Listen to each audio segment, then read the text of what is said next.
se retrouve pour une nouvelle vidéo et il s'agit cette fois de mon bilan avis lecture pour le Greek Mythology Book Change 2022.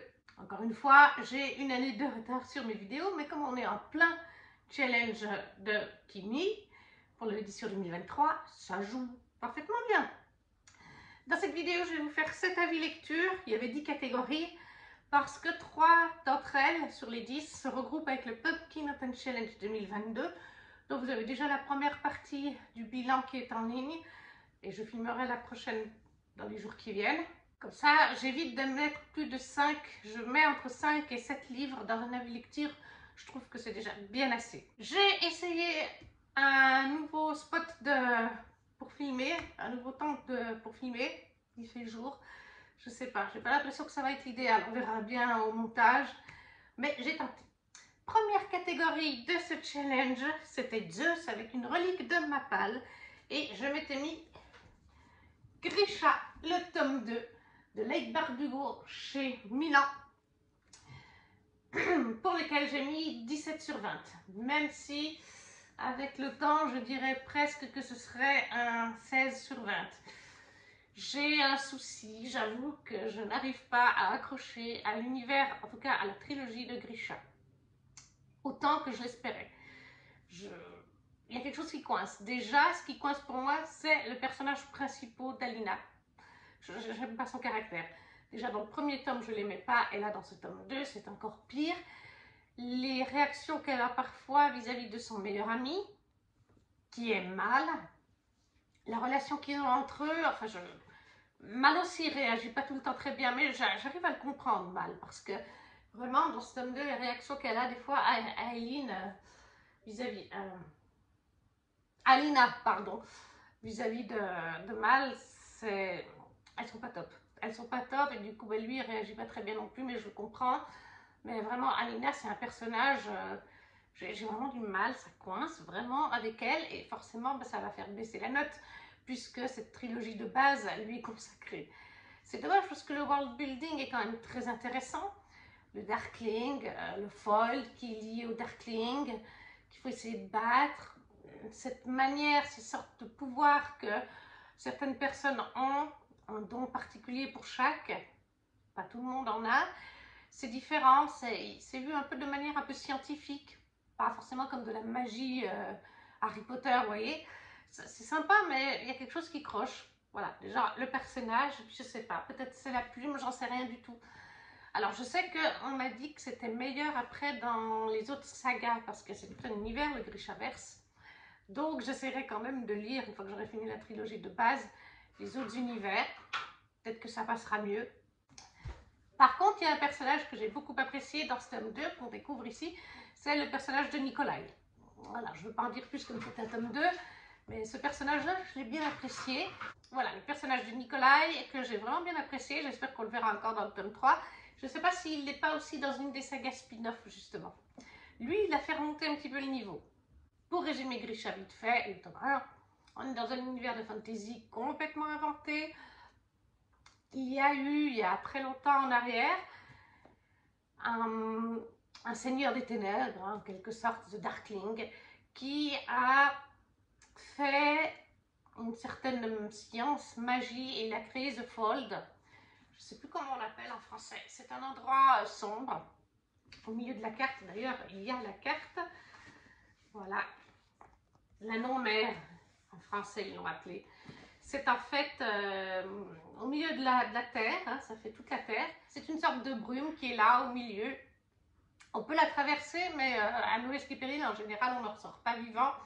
Il faut traverser sur des espèces de bateaux, des bateaux flottants, je ne sais pas bien comment vous expliquer ça. Et il y a des créatures, en fait, dans cette brume sombre, et c'est dangereux de traverser. Et on essaye de battre cette non-mère, ce fold. On essaye de battre le Darkling depuis des années. Il y a des gens avec des dons, donc spéciaux, chacun a son don. Il y a différentes sortes. Ils sont liés à une sorte précise de pouvoir, c'est-à-dire ça va être plutôt... par exemple, Eileen, elle va avoir un don qui est très rare. C'est la seule à l'avoir. Je ne vous dirai pas lequel. Et il est lié à la lumière. Après, il y a d'autres sortes de dons chacun, voilà, il y a différents styles de dons, catégories si on veut. Et ces gens-là sont dans un endroit spécial. Il me semble que c'est dans la capitale, hein, pas loin du roi et de la reine du royaume. Et ils apprennent à utiliser leurs dons, ils apprennent à l'intensifier. Certains créent des choses avec ce don. Euh, et Alina, quand elle commence, en fait, on pensait qu'elle n'avait pas de don, parce que tous les enfants sont censés être testés quand ils sont jeunes. Et quand elle a été testée, on ne lui a pas décelé de don. Seulement plus tard, alors qu'elle doit traverser la mer en tant que cartographe avec d'autres personnes, il me semble qu'elle était cartographe, eh bien son don est décelé. Et elle est conduite devant le chef des gens avec des dons, qui va lui dire, eh ben, tu vas venir, tu vas te former à la caserne. Je ne sais pas si c'est une caserne, mais c'est comme tel, là où on vit, les gens comme nous, où on perfectionne notre don, où on se met au service du roi et de la reine quand ils en ont besoin, parce que ton don permettra de vaincre le Darkling et The Fold. Voilà. Ça, c'est vraiment le pitch de base du tome 1. Je ne vais pas vous dire plus sur le tome 2 parce que ça vous spoilerait, mais voilà. L'avis général, c'est que Nikolai, c'est mon personnage préféré actuellement. Alina, je la déteste. Certaines des réactions déjà dans le tome 1 ne me plaisaient pas, mais là, c'est encore pire. Sa relation avec Mal, son meilleur ami, du coup, en souffre. Non, vraiment, je ne la comprends pas. Mais je donne sa chance, je continuerai, parce que j'ai quand même envie de savoir la suite de l'histoire. Comme je vous dis, le monde en lui-même est intéressant, l'histoire en elle-même peut être intéressante, c'est juste que c'est ce personnage. Je pense que s'il n'y avait pas ce personnage, ça passerait déjà beaucoup mieux. Après, c'est peut-être un peu la plume de l'autrice qui passe moins, je ne sais pas. On verra donc avec le tome 3 et surtout, je tenterai les autres sagas. Et je verrai bien. Si au bout d'un moment, je vois que ça coince toujours avec les autres sagas, j'abandonnerai en me disant que c'est vraiment pas fait pour moi. Mais le tome 2 de Grisha pour la relique dans ma palle, 17 sur 20, voire même 16 sur 20 avec le temps qui passe, pour la catégorie de Zeus.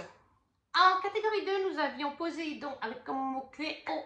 Et là, j'ai tout simplement lu en e-book Fable, le tome 1 d'Adrienne Young, en lecture commune sur le Discord. Il me semble que c'était, je ne vais pas dire des bêtises, mais il me semble que c'était les pépites de Gladys qui l'avaient fait.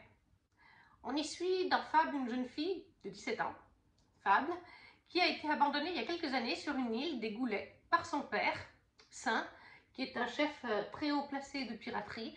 Voilà, il l'a laissée là sur une île, débrouille-toi. Elle a commencé du coup à aller plonger parce qu'elle est très bonne plongeuse pour aller chercher au fond de l'eau de l'océan, de la mer, des gemmes afin de pouvoir s'acheter à manger et surtout elle économise quand elle vend ses gemmes pour pouvoir se payer à un moment donné la traversée des Goulets pour retrouver son père afin d'avoir l'héritage parce que sa maman en plus est décédée. Voilà, le papa l'a abandonnée parce qu'en fait il y a eu leur navire a chaviré. La maman était dedans, elle est décédée. Le papa a déposé Fable sur une plage et il est parti. Voilà, donc Fable, elle se débrouille. Elle cueille ses gemmes pour récolter de l'argent, pour économiser, pour faire cette traversée, retrouver son père et avoir le droit à son héritage vis-à-vis de son père, vis-à-vis de sa mère. Donc voilà, ça c'est le tout début et forcément, elle va réussir à se payer la traversée avec un équipage du navire le Marigold, dont le capitaine est West. Donc là, j'ai passé un bon moment. C'était sympa. J'ai mis 18 sur 20. J'ai mis un petit peu plus qu'Agrisha parce que j'ai préféré Agrisha, justement. Après, c'est du young adulte. Hein. Ça se sent. On aurait pu développer, je trouve, l'univers encore plus. Il manque un petit peu, mais ça reste sympa. On a vraiment tout ce côté un peu piraterie, Kenya en avant. On est sur l'océan, sur le bateau, une bonne partie du récit. Les personnages sont intéressants. Moi, j'ai bien aimé l'histoire entre Fable et West, même si ça a mis du temps. Après, comme je vous dis, ça reste du young adulte, ça ne va pas en profondeur. On pourrait aller plus loin et ce serait encore plus intéressant. J'aimais bien la relation qu'elle a eue avec différents personnages, Page et Auster, je les aimais beaucoup. D'ailleurs, il va y avoir un petit tome qui va sortir sur eux, ou qui est sorti sur eux. Bref, tout l'équipage, moi j'aimais bien. Leur dynamique ensemble, c'était sympa. Même s'ils mettent un petit peu de temps, forcément, c'est une étrangère. Quand elle débarque, on va pas tout de suite faire confiance à une étrangère. J'adore le personnage de Saint, qu'on découvre un petit peu au fil du récit, qu'on revoit sur la fin aussi. Il est très mystérieux, j'ai du mal à le comprendre. J'ai très envie, et je sais qu'il existe un tome en VO en tout cas, Donc j'espère que Rajo le traduira parce que vraiment, il est super captivant ce personnage. Alors c'est pas le meilleur des pets, ça c'est sûr. La romance entre West et Fab, c'est vrai qu'elle pouvait être un peu mieux faite. Elle se développe plus dans le tome 2, mais elle est particulière là aussi. Mais ça reste un petit récit sympa si on aime, si on a envie de lire quelque chose qui se passe sur la mer, avec des pirates, les bateaux. Le côté j'aime aussi est très sympa. On a un petit côté mystère avec la mère de Fab quand même. D'où est-ce qu'elle vient, pourquoi est-ce qu'elle est partie avec le père, etc. Oui, puis encore une fois, ce côté de j'aime, Fab, elle a un espèce de don vis-à-vis des gemmes, elle les sent quelque part, comme sa mère. Elle avait le même don. C'était sympa. C'était pas transcendant, d'où le fait que ce soit pas 19 ou 20, mais moi j'ai passé quand même un très bon moment de lecture entre deux gros pavés. Ça m'a fait plaisir. Voilà. Donc, Fable tome 1 d'Adrienne Young chez Rajo, 18 sur 20 pour la catégorie Poséidon. Pour la troisième catégorie, c'était Hadès avec Deuil et Mort. Alors là, je vous donne le titre, la note, mais vous verrez dans le bilan du Pumpkin Autumn Challenge partie 1 ou 2, il s'agit d'Alumnia de Tiff, paru chez Plume Blanche, et j'y ai mis 18 sur 20, c'était le tome 2, du coup.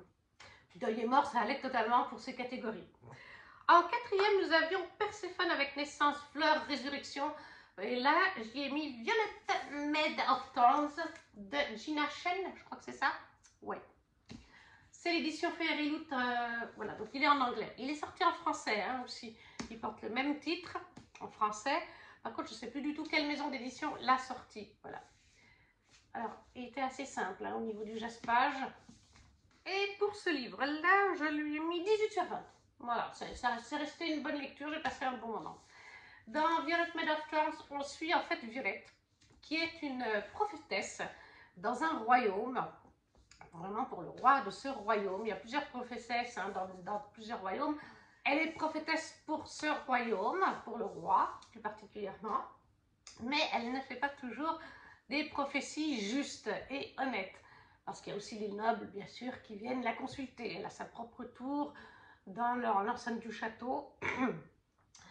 Mais voilà, elle a toujours appris, et c'est le roi qui lui a appris un petit peu à moduler des fois les prophéties, à les changer un petit peu ou à être très évasive. Comme ça, si ça ne se passe pas tel qu'elle l'a prédit, elle peut dire « Ah, mais je ne vous ai pas dit ça précisément, j'ai dit que ça serait dans ce genre-là ou dans un contexte. » Elle trouve toujours un petit peu, voilà, elle magouille un petit peu ses prophéties pour pouvoir avoir des portes de sortie. Et elle a une prophétie vis-à-vis de Cyrus, le fils du roi. Il est censé se trouver une épouse parce qu'il y a une prophétie depuis très longtemps, avant qu'elle soit établie en tant que prophétesse. Il y a une prophétie qui annonce quelque chose vis-à-vis du prince Cyrus s'il ne se marie pas. Donc il faut qu'il trouve une épouse. Donc elle a fait une prophétie en disant, parce qu'il est parti dans une grande tournée dans le royaume, justement aussi pour se trouver une épouse. Donc elle avait fait son petit schmilblick pour dire qu'il allait revenir avec une épouse, mais il revient sans. Mais, encore une fois, comme je vous dis, comme elle sait manœuvrer cette prophétie, elle a fait en sorte que, oui, mais le tour n'est pas terminé. Il va repartir. Donc, en fait, la prophétie n'est pas encore faite. Donc, je ne me suis pas trompée. Enfin, voilà, elle trouve toujours pour magouiller. Elle et le prince ne s'entendent pas bien. Voilà, au début, c'est un enemies to lovers. Et bien sûr, on imagine, il y a de la romance dedans. Les choses vont évoluer entre Cyrus et Violette. Ils vont devoir un petit peu s'allier ensemble, quelque part.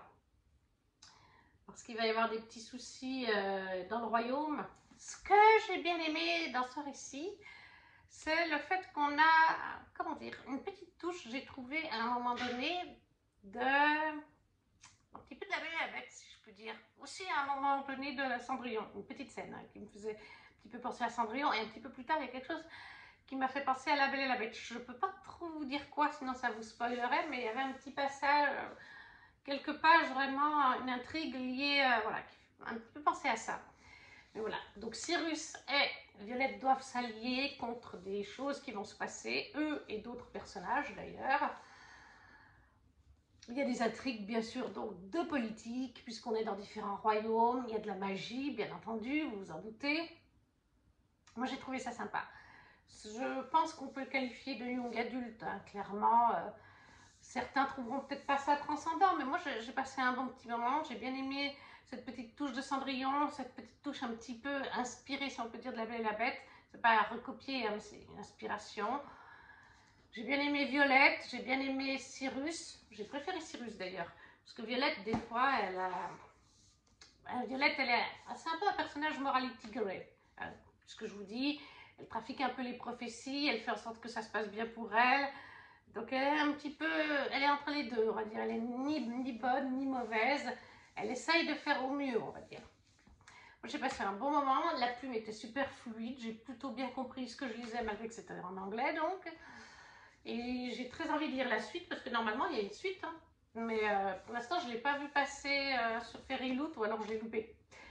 Voilà, 18 sur 20 pour Violet Maid of Thorn. Un bon moment de fantasy sympa, avec une petite romance Enemies to Lovers. Un petit young adulte, on va dire ça comme ça, qui passe bien des fois entre deux gros pavés. Moi, en tout cas, j'ai passé un super moment. Violet Maid of Thorns de Gina Shen, en édition Fairyloot, 18 sur 20 pour la catégorie Perséphone. Ensuite, on avait Arès, Guerre, Bataille, et on avait bien sûr le livre idéal, Kingdom of Ash, Sarah J. Maas, le dernier Throne of Glass, le dernier tome de Throne of Glass, pardon, en VO, bien sûr, dans les éditions Holder Studorn. Bloomsbury, pardon. Un gros bébé que vous n'avez pas encore eu en français, mais qui arrive bientôt, je pense. Parce que j'ai vraiment besoin de résumer Kéléana. Dans Kéléana, dans le premier tome du moins, on suit Kéléana, une jeune assassin de 19 ans qui a été enfermée dans les mines d'Andovier. C'était la meilleure assassin et ça fait une année qu'elle y est. Et un jour, Shaol, le chef de la garde du royaume d'Aldaran, vient la chercher, non pas pour l'exécuter comme il le croyait, mais pour la conduire auprès d'Orian, le fils du roi, qui lui propose d'être son champion lors d'un tournoi organisé par son père, où les nobles peuvent choisir un champion chacun pour s'affronter. C'est un tournoi avec des mercenaires, des voleurs, bref, des criminels en tout genre. Donc Eliana fait partie. Et le grand gagnant deviendra le champion attitré du roi. Un terme poli pour dire qu'on va faire les sales besaces du roi. C'est-à-dire quand le prince du royaume adverse m'énerve, donc tu vas le tuer en douce et tu m'amènes sa bague de royauté pour me prouver que tu l'as tué. Voilà, le champion servira à ça, à faire les sales besaces du roi d'Aldaran. Donc ça, c'est vraiment la base du tome 1. Mais plus on va dans la saga, plus on s'éloigne de ce côté... le championnat pour gagner sa liberté, enfin pour devenir champion du roi, ça c'est vraiment que dans le tome 1. Plus on avance dans les tomes, plus on a de la magie, plus on a des créatures magiques. On a donc des faées, on a des vivrennes qui sont des sortes de dragons, on a des sorcières, bref, plein de créatures différentes. Et ça, c'est donc le dernier tome, la conclusion. Ça va très bien pour bataille et guerre, puisque on a vraiment la grosse bataille, plusieurs grosses batailles même, dans ce tome 3, dans ce tome 7. Ça a été un coup de cœur, 20 sur 20. De toute façon, les derniers tomes de Kéléana, à part le tome sur Shaol, j'ai mis 19. C'était le tome 6, mais le tome 5, le tome 7 et même le tome 4, si je ne me trompe pas, j'ai mis 20 sur 20. Conclusion épique, on a plein de batailles, on retrouve tous nos personnages cette fois-ci, pas comme dans le tome 5 et dans le tome 6 où on a séparé, enfin Sarah J. Maas a séparé deux groupes, enfin il y avait plusieurs groupes, mais il y avait vraiment tout un groupe de personnages dans le tome 5 et tout un autre groupe dans l'autre. Shaol, Nasreen, par exemple dans le tome 6. Là, tout le monde va finir par se retrouver. Comment, pourquoi, ça, bien sûr, je ne vais pas vous le dire. On a plusieurs grandes scènes de bataille. Moi, j'ai trouvé qu'elles étaient très bien écrites. J'ai adoré. Il y a des moments qui font pleurer, vous vous en doutez, parce que dans toute bataille, il ne peut pas y avoir que des morts chez les méchants. Il y a forcément chez les gentils. Il y a vraiment une scène qui m'a fait beaucoup d'émotions. La femme a aussi donné beaucoup d'émotions, aussi forcément. Je n'avais pas vraiment envie de quitter ces personnages doudous. Voilà, c'est une saga, j'ai commencé avec 17 je crois, ou 18 sur 20 hein, pour le premier tome. Et plus on est monté dans la saga, plus ça a été des coups de cœur. La plume de Sarah J. Maas reste super fluide, super agréable, même en anglais. Encore une fois, je recommande de lire Kéléana si on veut commencer la VO avec Sarah J. Maas. parce que c'est ce qui est le plus simple. Ça se sent dans cette saga que c'est ce qu'elle a écrit en premier, mais plus on est monté dans les tomes, plus on sentait qu'elle prenait de l'assurance dans l'écriture et dans la fluidité et dans les personnages, dans les liens. Voilà, les liens qu'elle a créés entre chaque personnage. Une famille de cœur à quelque part. Hein. Il y en a même plusieurs de familles de cœur, on va dire. Voilà, personnage préféré de toute la saga, Manon, Dorian. Non, c'est pas Keleana, non, non, c'est Dorian et Manon, pour moi les chouchous. Mais tous les personnages sont top. Hein. J'adore Elodie, j'adore Lorcan. Je ne vous dirai pas qui meurt ou non, mais voilà, pour dire que saga vraiment que je ne peux que vous conseiller. Et, voilà. Et dernier tome, plein de suspense, plein d'entrain. Tous les personnages sont exploités, chacun a son petit moment d'intrigue. Et chacun a son moment de gloire, hein, de souvenir, ouais, on peut dire ça, chacun a son moment de gloire.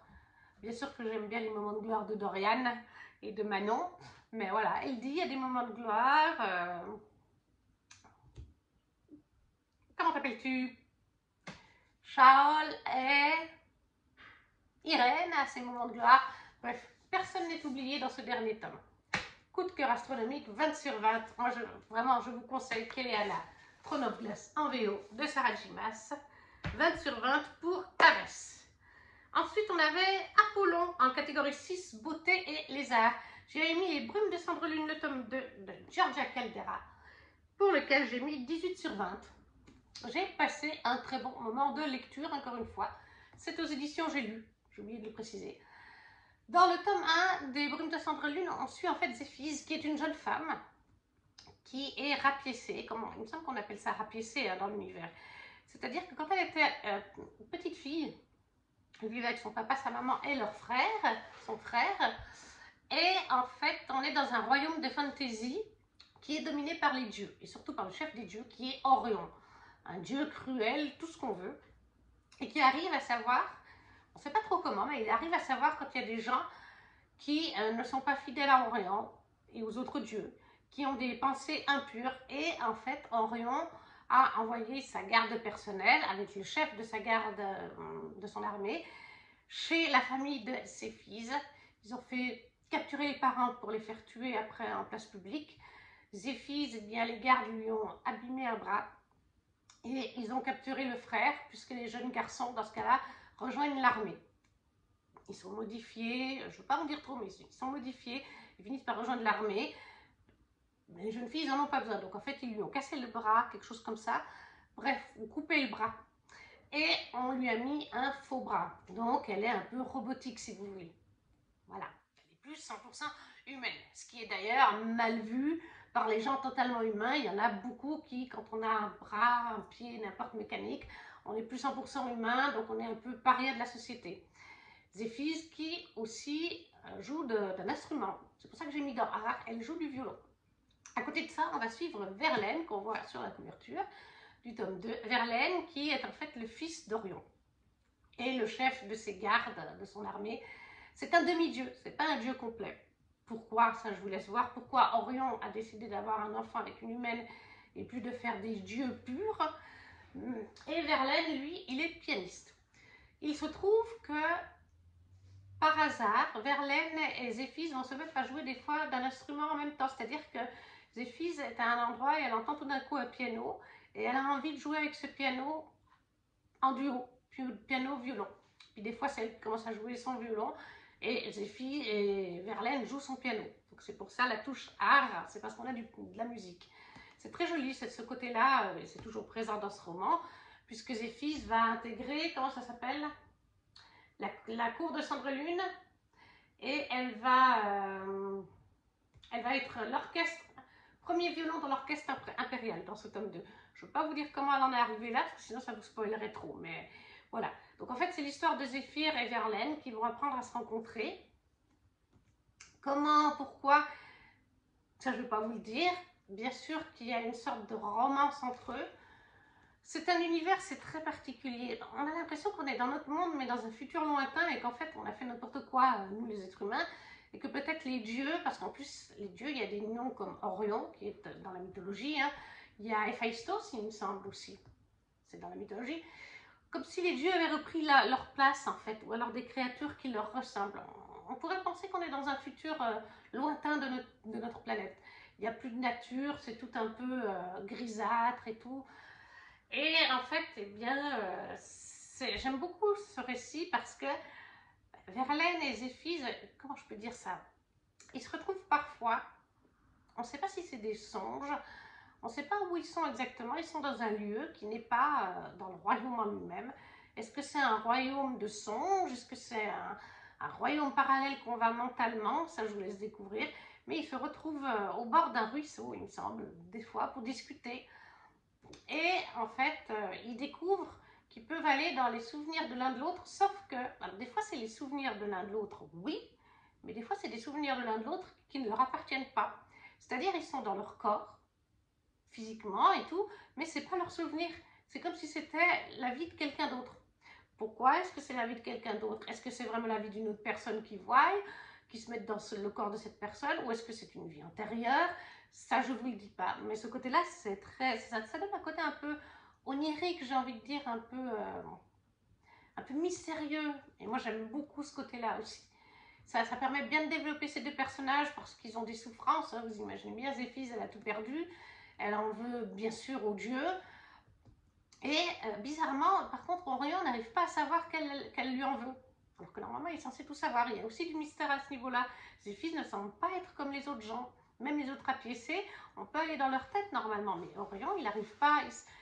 Elle déteste Orion et pour l'instant, elle est toujours vivante. Donc c'est qu'il y a quelque chose de différent chez elle. Et voilà, elle a ses souffrances. Et Verlaine, il a aussi les siennes en tant que fils de Dieu. Je ne vous dis pas pourquoi ni comment. À vous de le découvrir. Mais c'est leur histoire qui se connectent l'une à l'autre et qui est forcément connectée à tout l'univers en lui-même et aux dieux et à la résistance, parce qu'il y a bien sûr une résistance des humains, ils aimeraient quand même se débarrasser des dieux, on imagine bien, parce que je vous ai dit, c'est des dieux cruels. Donc ça, c'est le tome 2 des Brumes de Cendre-Lune de Georgia Caldera, j'ai lu 18/20, j'ai passé un très bon moment là aussi. La 9e catégorie, c'était Artémis, avec comme mot-clé nature, chasse, quête, créature. J'ai mis la Guilde des Ombres, tome 2.2, d'Alatrice, paru chez Plume Blanche. Et j'y ai mis 20/20, bien sûr. Ça rentrait totalement dans la catégorie, puisqu'on a des dragons, on a des elfides, des elfes, bref, on a plein de créatures. Vous verrez ça dans une de mes 2 vidéos du bilan pour le Pumpkin Autumn Challenge 2022. Après, en 8, nous avions Aphrodite avec une romance, tout simplement. Là, j'avais mis Serpentante d'Ove, le tome 2 de Shelby Mahurin, chez De Saxus, où j'ai mis 18/20. Encore une fois, je vous laisse voir mes rubriques, mes chroniques sur le Pumpkin Autumn Challenge 2022. En 9, nous avions Hermès avec Vacances et Correspondances. Et là, j'ai mis L'Anti-Lune de Miel de Christina Loren, paru chez Hugo Poche. Alors là, c'est une romance tout ce qu'il y a de plus classique. On est en fait sur un mariage. La sœur jumelle de Olive va se marier. Et alors cette sœur, elle a tout gagné. Absolument tout dans son mariage, ou pratiquement 90% du mariage a été financé par des concours. Car la sœur jumelle d'Olive adore les concours. Elle fait des concours en ligne, dans les magasins, partout. Elle a gagné la robe de mariée, elle a gagné la lune de miel, elle a gagné le DJ, elle a gagné la salle de réception. Bref, elle a presque tout gagné lors de concours. Et en fait, Olive, à ce mariage, eh bien, Olive, je ne sais plus, je crois qu'elle ne mange pas de crustacés. Elle y est allergique ou elle n'aime pas ça. Et en face, on a le frère du marié qui, lui non plus, ne mange pas les buffets. Lui, c'est parce qu'il n'aime pas manger dans les buffets. Il ne supporte pas de manger de la nourriture qui a été touchée par plein de mains ou que plein de gens ont survolé le buffet. Donc, les mariés avaient prévu pour lui un plat à part, un menu à part, vraiment, que pas de buffet. Donc c'est les deux seuls qui ne mangent pas le buffet qui était bien sûr offert par un concours. Et malheureusement, il se trouve que tous les autres invités vont manger du buffet et vont être malades avec les crustacés, les fruits de mer, les crustacés. Ils vont se retrouver avec une gastro monumentale. Et le hic, c'est que les mariés aussi. Ils sont cloués au fond de leur lit, grosso modo, ou sur les toilettes. Ils ne peuvent pas partir en lune de miel. Et comme c'est une lune de miel qui a été gagnée par un concours, eh bien, il n'y a pas de date de report ou de remboursement pour annulation. Ils y vont ou ils y vont pas, mais il n'y a pas de remboursement, il n'y a pas de date de changement. Dans l'état où ils sont, parce qu'ils vont, où est-ce qu'ils vont déjà? Maui. Voilà, voyage de noces c'est à Maui, donc bien sûr que dans l'état qu'ils sont, ils ne peuvent pas aller à Maui. Du coup, d'un commun accord, les jeunes mariés proposent aux frères du marié et à la sœur jumelle de la mariée de partir à leur place, quitte à ce que le voyage soit quand même, ne soit pas perdu dans le néant, puisque rien n'est faisable vis-à-vis du remboursement ou de décaler la date. Et par malchance, Olive déteste Ethan Thomas, le frère du marié. C'est un enemies to lovers. Ils ne peuvent pas se saquer depuis la première fois où ils se sont rencontrés.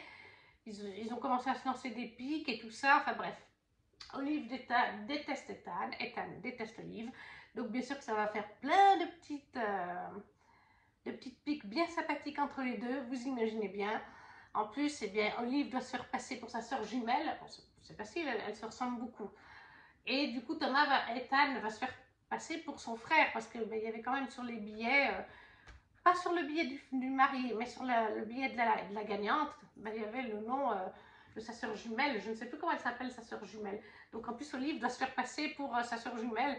Les deux se font passer pour des jeunes mariés, forcément. Il ne faut pas que la supercherie soit découverte.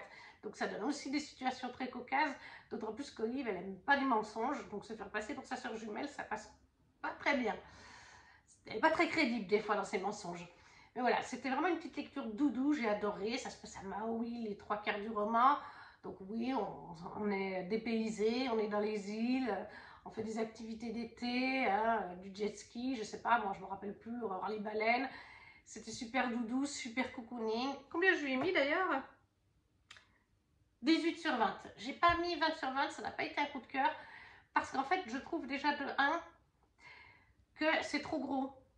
Le fait que la mariée ait gagné un concours, c'est une chose, qu'elle en gagne 2, c'est une chose, mais qu'elle gagne 90% du mariage, comme je vous dis, les robes de mariée, le buffet, le DJ, le voyage de noces, la salle de réception, tout est gagné. Enfin, même si on passe sa vie à faire tous les concours, et ça c'est le cas de la jumelle, hein, Olive le dit bien, elle fait tous les concours partout. Même si vous faites tous les concours, est-ce que vous allez réussir à gagner 90% de votre mariage? Parce que je vous dis, c'est pratiquement 90%. Déjà, là, ça m'a fait baisser un peu la note parce que ça me paraît quand même un petit peu tiré par les cheveux. Qu'on gagne la robe de mariée et le voyage de noces, c'est une chose, mais le DJ, le machin, le truc, enfin voilà, j'ai trouvé au début que ça s'accumulait et j'ai dit ça fait un peu trop. C'est un peu trop, un peu too much. Après, il m'a manqué un petit peu de spicy. Il y a eu 1 ou 2 scènes un peu plus spicy, mais pas assez à mon goût. Voilà. J'aime bien quand il y a du spicy, donc ça m'a un petit peu manqué. Il y a aussi toute une intrigue, pas liée à Olive et Ethan en eux-mêmes, une autre intrigue, je ne vais pas vous dire quoi. Bah voilà, c'est dommage. Ça m'a un petit peu, j'ai trouvé dommage. On peut, voilà, oui, on peut la comprendre, mais voilà. Et du coup, ça a impacté sur Ethan et Olive et sur ce qu'ils étaient en train de construire. Mais ça a été un bon moment de lecture. Franchement, ça se lit super vite, c'est super fluide. C'était mon premier Christine à Lorraine et ce ne sera pas mon dernier parce que c'est super agréable à lire. Et puis, comme je vous l'ai dit, il y a des moments bien rigolos. Donc, franchement, si vous avez envie d'une petite lecture sans trop de prise de tête, ça, L'Antilune de miel de Christina Lorraine chez Hugo Poche. Franchement, ça passe crème. 18 sur 20. Et la dernière catégorie, finalement, c'est ERA, avec jeunesse et romance. Alors moi, j'ai pris pour le côté jeunesse, puisque j'ai pris Percy Jackson, le tome 3, Le sort du titan de Rick Riordan chez Wiz Albin Michel, du coup. J'y ai mis 17 sur 20. De manière générale, la saga de Percy Jackson, je lui mets 17 sur 20.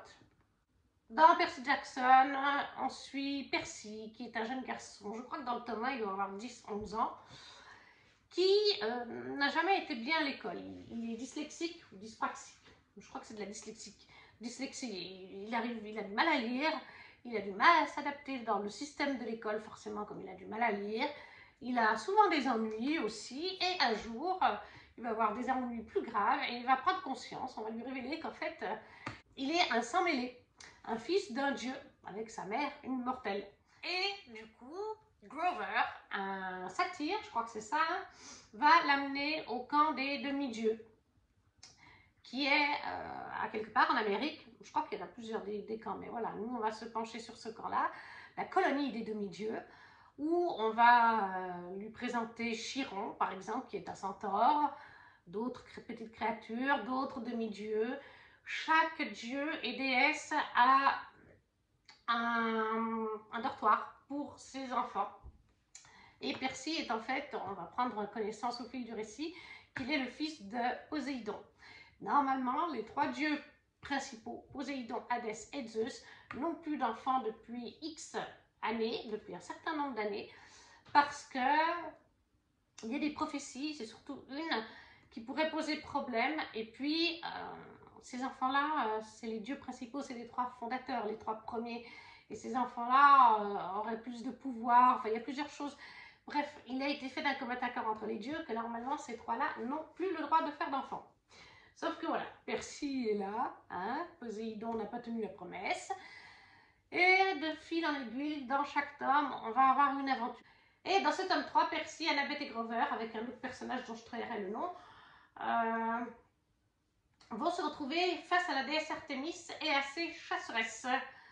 Et puis, par la suite, Artémis et Annabeth vont être enlevées par des monstres qui sont liés au tome 1 et au tome 2. Donc, je ne peux pas vous dire qui commande les monstres, pourquoi, mais voilà, elles vont se faire enlever.